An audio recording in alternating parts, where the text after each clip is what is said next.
Good morning, good morning, good morning. Welcome back to Wrexham.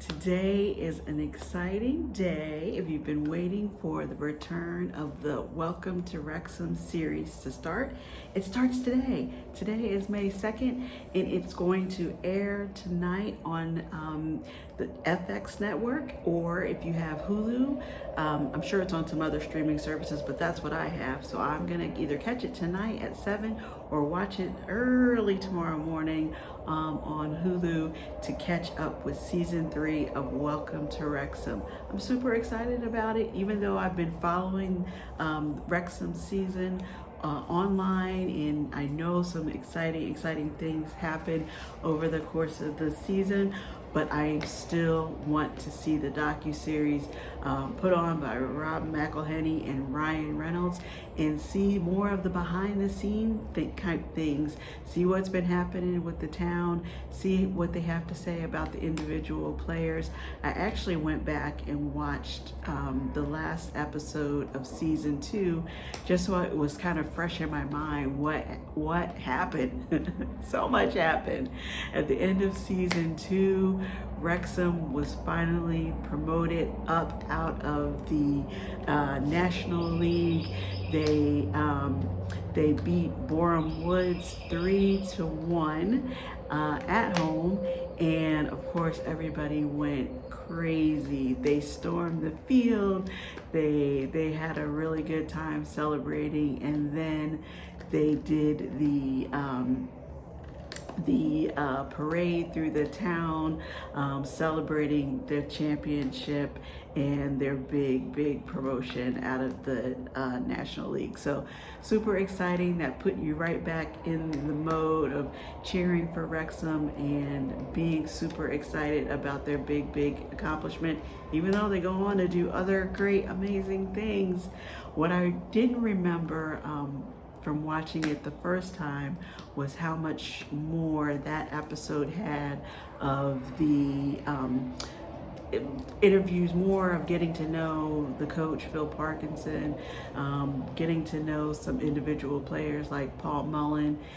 He was on with his son, Albie, who has autism, and all of the support that Paul Mullen gives to I'm not exactly sure of the name of the organization that supports people and children and families of someone who has that condition. So it was really interesting to get to see another side of them than just being out on the field playing a game. That was also the episode where they showed I can't think of his first name right now. Davies was having his first baby, and the baby actually was born the day that they had the celebration through the town, and apparently they came right from the hospital to be along the parade route to cheer on their teammates and the town and the big celebration. So that was really cool to see.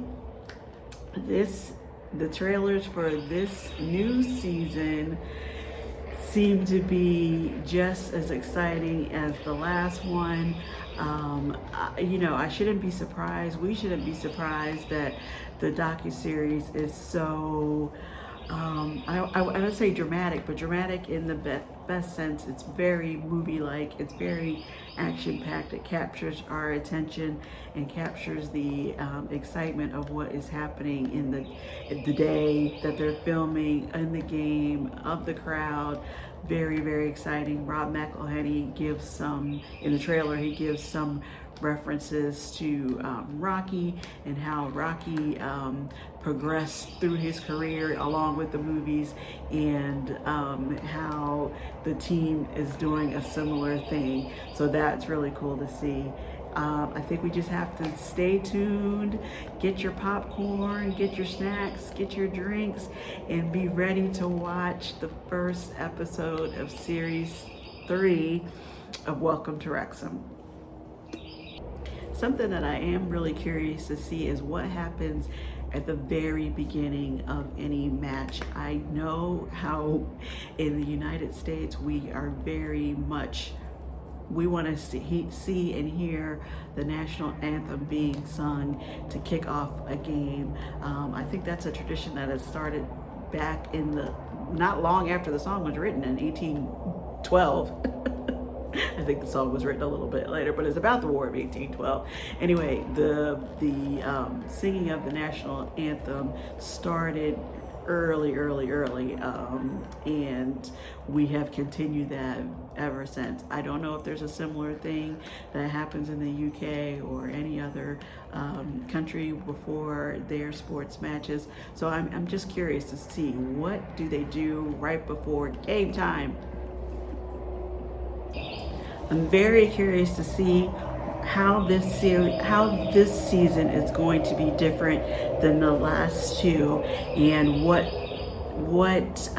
topics they sort of delve into a little deeper, who they feature, if they're going to be talking more about the individual players, more about the individual fans. I'm just curious to see how this season of Welcome to Wrexham is going to shape up. I also saw, I don't know if you all did too, but there was a trailer for the series as well, with, I believe his name is Luke Evans, who is basically doing a parody of the Tom Jones song, It's Not Unusual. And they go through the town talking to people about what is usual and unusual in Wrexham. It's not unusual to see a dad dressed in a daffodil. I don't know what that's about, but it seemed like a lot of fun. So again, I hope you guys get to see it. I hope you will watch it, and then we'll come back and leave a comment and let me know what you thought.